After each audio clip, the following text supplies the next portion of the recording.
વડોદરાની વાત કરીએ તો વડોદરા શહેરમાં વરસાદ બંધ થતા અને તડકો નીકળતા શહેરના માથેથી પૂરનું સંકટ ટળ્યું છે।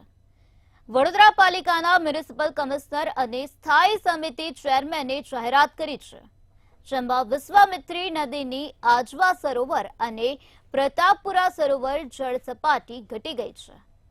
ત્યારે આ મામલે પાલિકાના વિપક્ષ નેતાનું નિવેદન સામે આવ્યું છે।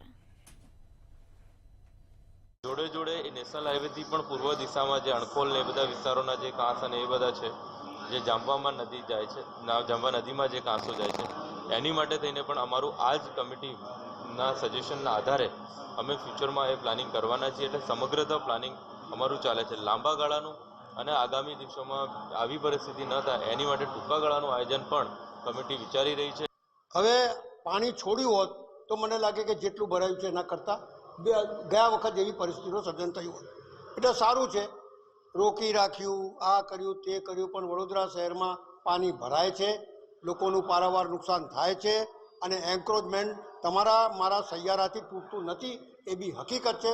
જ્યાં સુધી આ એન્ક્રોચમેન્ટ નહીં તૂટે, જ્યાં સુધી લાગવકશાહી બંધ નહીં થાય, જ્યાં સુધી અધિકારીઓને કામ નહીં કરવા દો, ત્યાં સુધી આ વડોદરા શહેર ખડોદરા બની જશે, એ સમજીને ચાલજો।